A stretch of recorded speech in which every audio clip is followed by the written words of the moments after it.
Haya, tafadhali tunaweza keti chini. Ndugu wananchi wa Kenya wenzangu, watu wa Vihiga, mjambo. Vihiga mulembe, Vihiga muri moyo, muri baramu. Wa Kenya hoye, Labor Day hoye. Fellow workers, distinguished guests, ladies and gentlemen, we gather here today at the Japagali Boys High School, Vihiga County, with a deep sense of gratitude and to honor the men and women who keep the engine of our economy in motion. The people without whose sacrifice, sweat, and toil our nation would grind to a halt. We are here to celebrate the hands that mold our economy, the ingenious that keep innovating, and the resilient spirit that dares to imagine a transformed and better Kenya every day. These are our hard-working, diligent, and ever-hopeful workforce. We are here to pay tribute to their resilience, to their discipline, their resourcefulness, and their indomitable belief in Kenya's transformation. To every worker across Kenya, I say today with profound appreciation that your effort is the foundation of our progress. Your well-being is the true measure of the state of our nation, and your dignity is a reflection of who we are and who we aspire to be as a people. Fellow workers and citizens, today is equally a historic moment. For the first time in the 60 years of celebrating Labor Day in independent Kenya, this national celebration are being held outside the capital city of Nairobi for the first time. And not just outside the city of Nairobi, it is being held in this great county of Vihiga County. This is a significant and transformative step, a reflection of our commitment to reach, recognize, and directly involve workers across the country, including those in our rural economies whose contribution is no less vital to our nation's progress. As we do this in Nairobi, yes, we can do it in Vihiga. To the great people of Vihiga County, I extend my deepest gratitude for the warmth of your welcome and the generosity of your hospitality. Ladies and gentlemen, from a historical perspective, Labor Day did not begin as a celebration the way we have it here today, but as a struggle for the dignity of workers, for fair working conditions, and for just remuneration. That struggle, born in the 19th century at the height of the Industrial Revolution, remains as relevant today as it was then. Yet in our time, we are faced with an equally pressing challenge: the urgent task of creating meaningful employment opportunities for our people, especially our young people. Each year, no fewer than 800,000 Kenyans enter the labor market, while the formal sector is only able to absorb just about 150,000. From the very outset, this administration has pursued a deliberate and decisive three-pronged strategy to expand opportunities for all. Kazi kwa ground, kazi mitandaoni, and kazi majuu. In all that we do, in every policy we advance, and in every program we implement, one objective remains constant: to unlock opportunity, to empower our people, and to ensure that every Kenyan has a fair chance to work, earn, and fulfill their potential. Through targeted support for micro, small, and medium enterprises, the affordable housing program, the expansion of the digital economy, strategic investments in agriculture and value addition, strengthened education and skills training, the facilitation of overseas employment, and sustained infrastructure development, we are systematically laying the foundation for job creation and inclusive growth. Ladies and gentlemen, inclusive growth and opportunity are anchored in the strength of our economy. The true measure of resilience is not found in a single statistic, but in the soundness of its fundamentals and the confidence it inspires. By every meaningful indicator, Kenya's economy is steady, robust, and resilient. Our GDP growth has held firm above 4.6%, even in the face of global uncertainty and internal disruption. Inflation has been between 2.8% and 5.6% in this April, remains within the acceptable levels, particularly in the context of prevailing global pressures, while our foreign exchange reserves, standing at US dollars 13.3 billion, provide close to 6 months of import cover, safeguarding our microeconomic stability.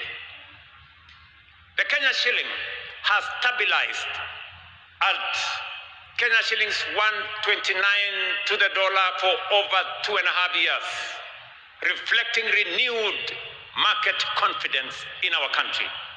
At the same time, key indicators from agriculture and construction to financial services continue to drive broad-based expansion, ensuring that growth is not only sustained but shared.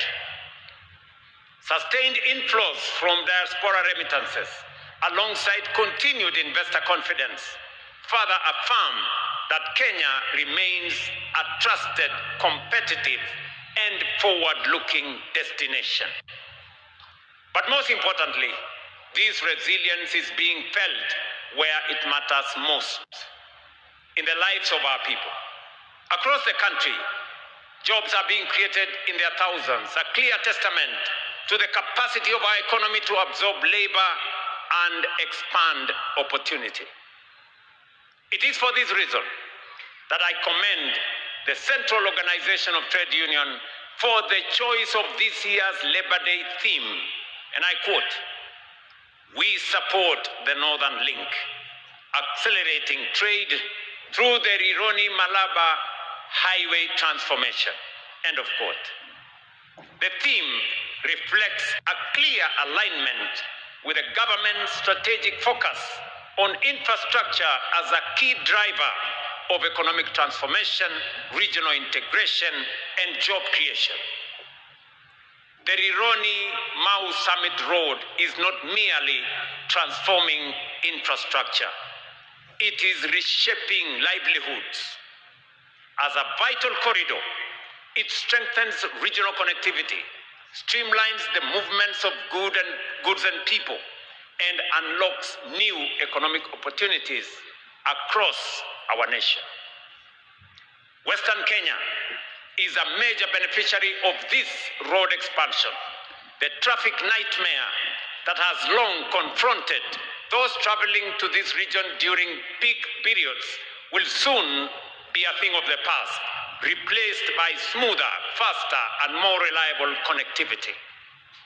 This will happen as soon as next year. Along the route, this road is unlocking employment for contractors, suppliers, and communities while opening doors for trade, tourism, and investment. At least 10,000 new jobs will be created through this project alone. Additionally, we recently launched the extension of the standard gauge railway from Naivasha to Kisumu and finally to Malaba.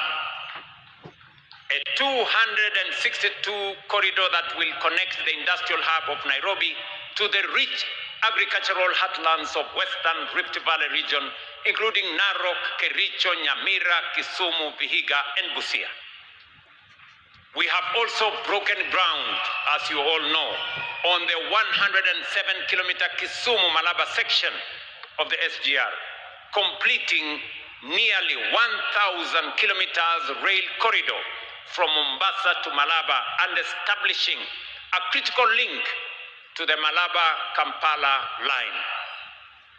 Along this corridor, from Mombasa to Malaba, we will establish the development of industrial parks, logistics hubs, and commercial centers.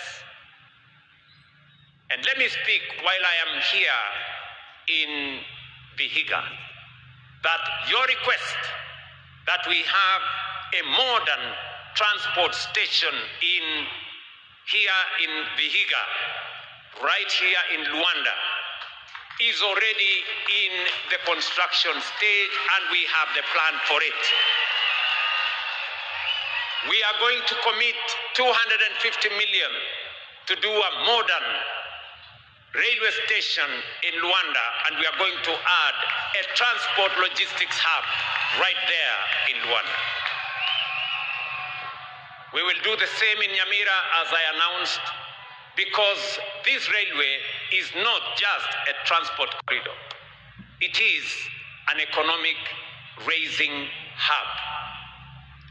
The expansion of the Rironi-Mau Summit Road, which will ultimately extend to Malaba border, together with the onward extension of the SGR to Malaba, represents a new generation of future-shaping infrastructure. These are not just transport projects.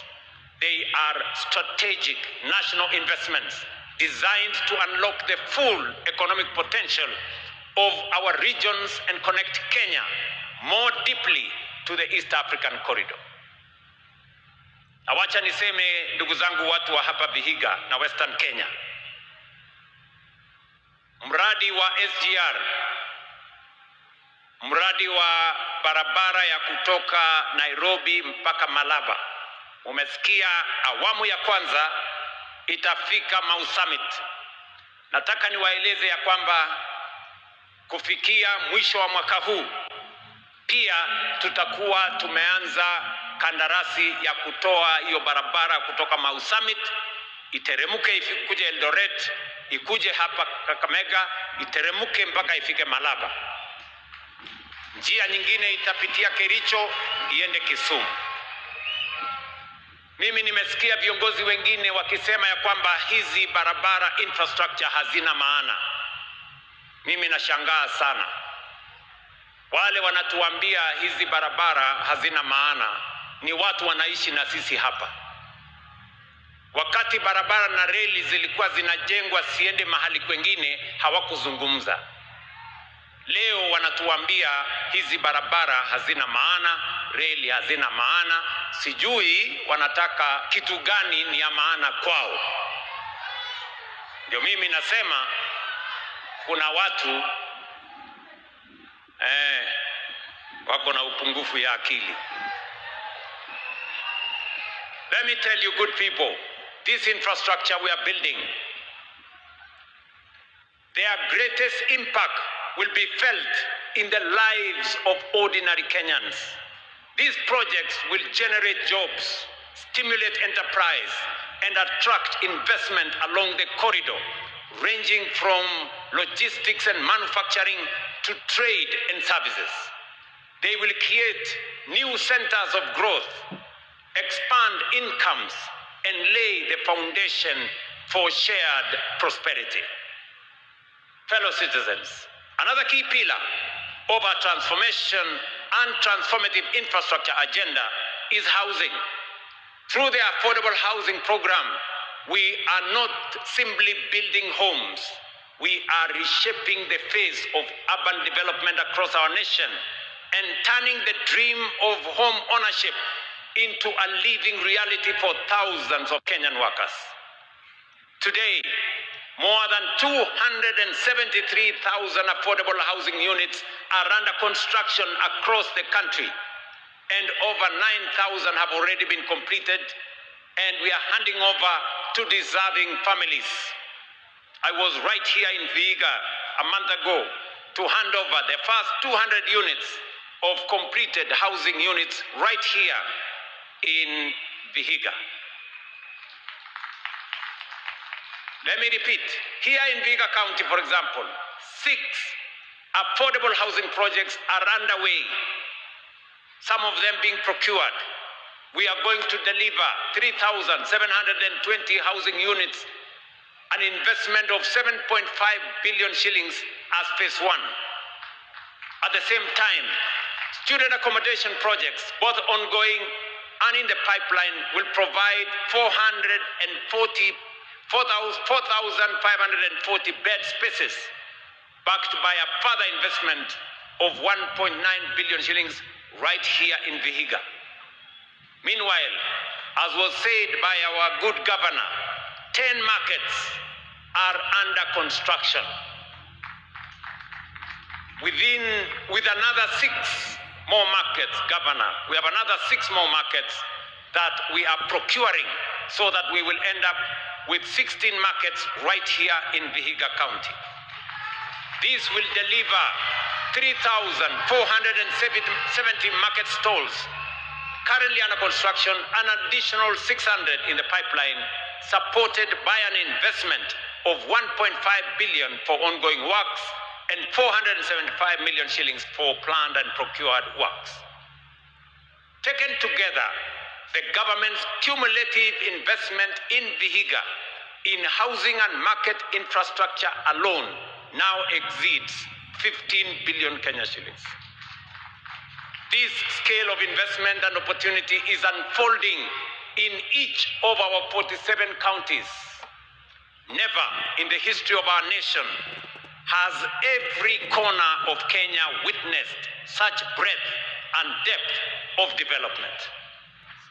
Critically, this progress is being driven not by unsustainable borrowing, but by the resources generated through the hard work, enterprise, and sacrifice of patriotic Kenyan workers. That is why, ladies and gentlemen, I salute you, all the Kenyan workers. It is your effort, your productivity, and your belief in this country that is financing and delivering this transformation. And on this Labor Day, I say thank you to every Kenyan worker for not only believing in our country, but for actively building it, sustaining it, and shaping its future.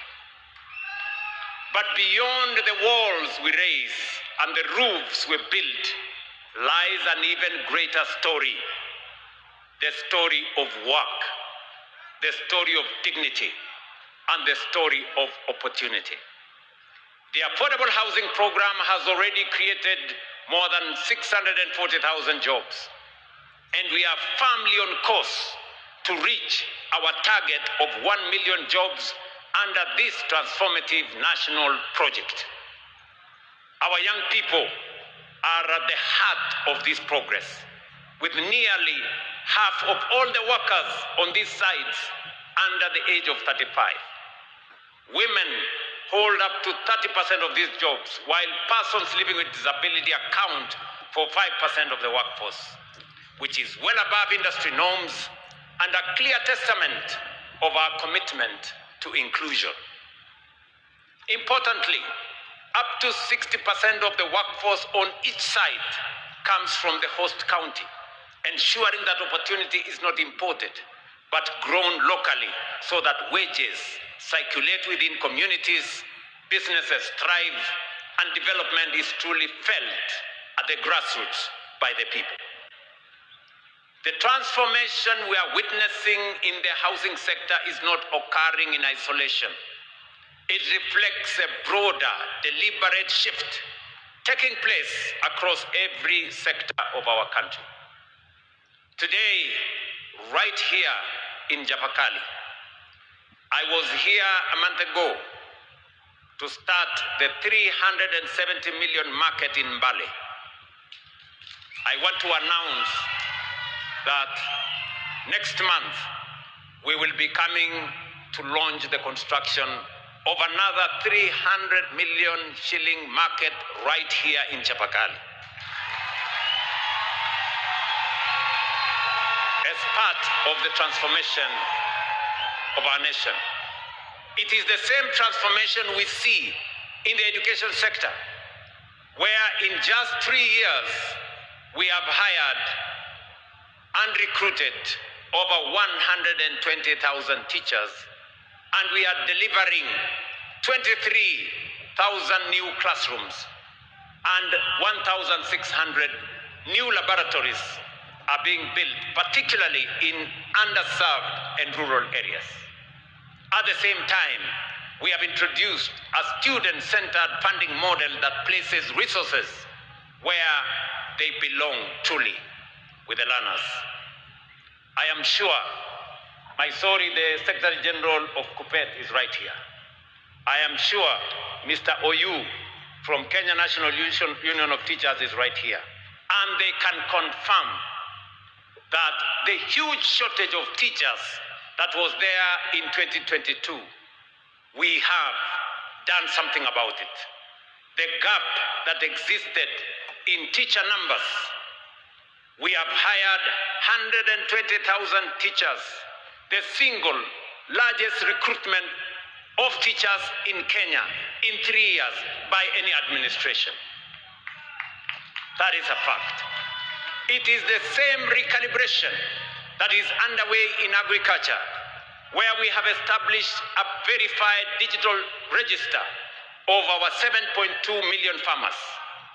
By doing so, we have eliminated middlemen and dismantled cartels, ensuring that farmers directly benefit from government support and intervention, including access to subsidized fertilizer, boosting productivity, strengthening food security, and restoring fairness to the farming communities. It is the same spirit of transformation driving the MSME sector. Through targeted initiatives such as Nyota, we have brought over 121,000 young entrepreneurs into the structured business pipeline, equipping them not just to seek employment, but to create it. And some 800,000 Kenyans who were previously locked out of the mainstream financial system have now rebuilt their credit profiles and can access higher microloans of up to 150,000 Kenya shillings through the bridge facility under the Hustler Fund, opening the door to opportunity, enterprise, and financial inclusion. I say this without fear of any contradiction. 3 years ago, Mumias was in trouble.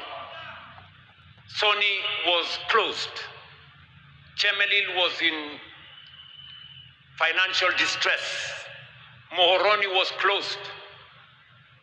Today, as I speak to you here, all those factories are working. The farmers who used to wait for 1 year, 6 months to be paid for their cane, today they are paid weekly. The workers who used to wait for government to come and sort out their salaries, today they are paid by factories. We have removed middlemen, we have driven out cartels, and we have made sure that farming puts money in farmers' pockets. I say it is the same transformation we see in the overseas employment program, where through coordinated leadership, deliberate policy, and strong global partnerships, we are opening structured, safe, and dignified pathways for Kenyan workers to access opportunities abroad. Supported by a global labor market strategy, bilateral labor agreements with key international partners, and flagship initiatives such as Mkulima Maju, Muhandisi Maju, Dereva Maju, Muuguzi Maju, and Mwalimu Maju, over 583,000 Kenyans have already secured employment beyond our borders, with their rights protected and their futures expanded.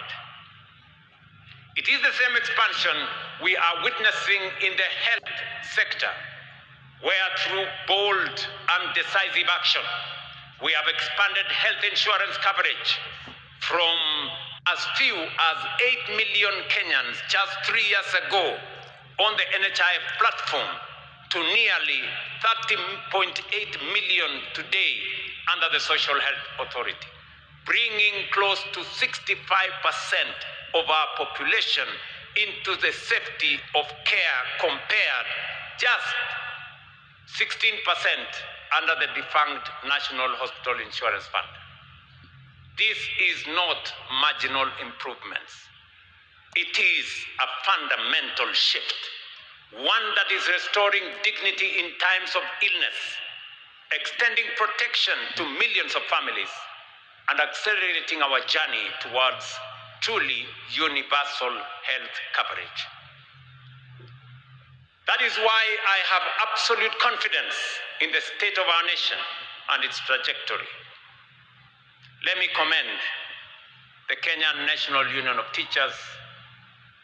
Let me commend KUPPET and all the other stakeholders for sitting down with the Ministry of Health and ironing out the differences that were there.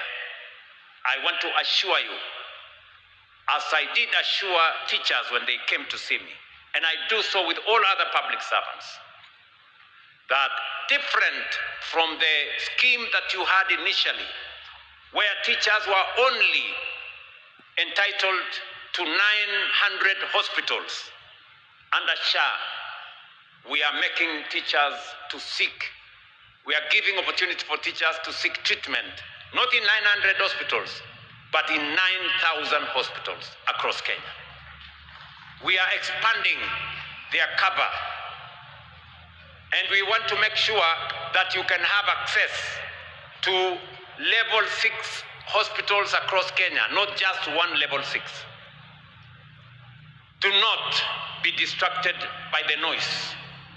Do not be swayed by screaming headlines or by the chorus of alarm from those who trade in the currency of fear. They can see what is happening because they live here, as we all do.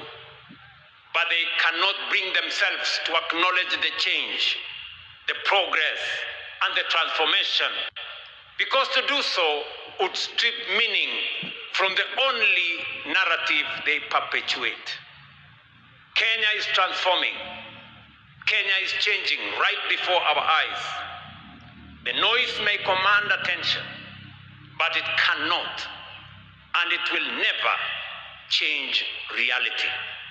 Because the true story of a nation is not told in sponsored headlines. It is written in the daily actions of citizens, like the 30.8 million Kenyans who have registered with SHA, and the thousands who continue to do so daily. Ladies and gentlemen, let me thank the Secretary General of KOTU, our elder, Brother Francis Atwoli, for his unwavering advocacy for the Kenyan worker and his consistent support for government programs such as affordable housing. The government values this partnership, and I want to take this opportunity to address some of the concerns raised on behalf of organized labor. On the first matter of deposit for affordable housing units that was raised with me, I am pleased to confirm that the commitment I made to KOTU last year has been delivered. The deposit required of application for allocation of an affordable housing unit has now come down from 10% to 5%. This applies to every salaried Kenyan, and the reduction has already been codified in our allocation framework. This deposit has been codified also in the affordable housing regulations, which were passed in 2025 and have since been applied. Second, on the engagement of workers in the allocation of housing units, every salaried worker by law is eligible and qualified for an affordable housing unit. We only have one rule: one ID, one home. There should never be a situation where one worker gets more than one house when other workers have never gotten a single house. This means you can only benefit once from this program.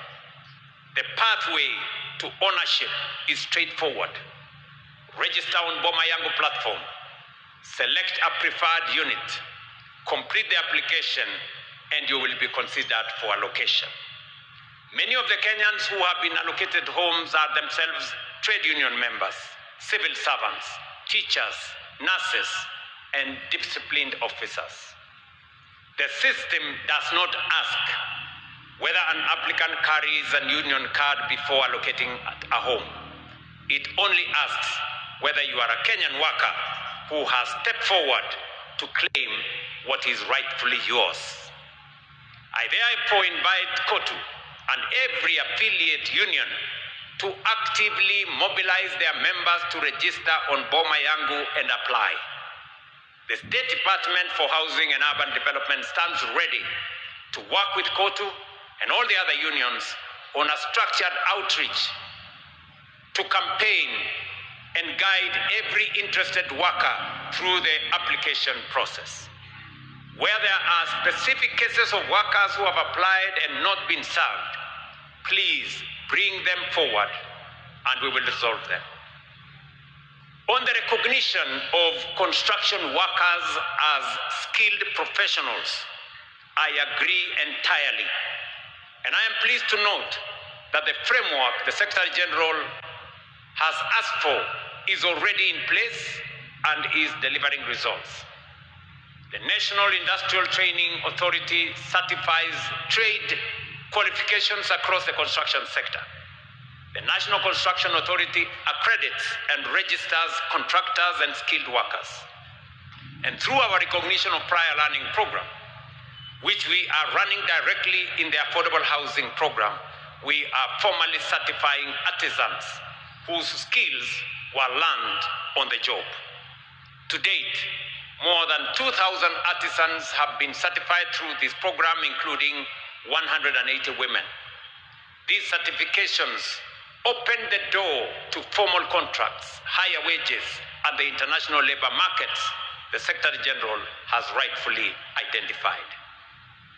Let me also confirm to the Secretary General of KOTU that I agree that outsourcing must equally be brought into the armpit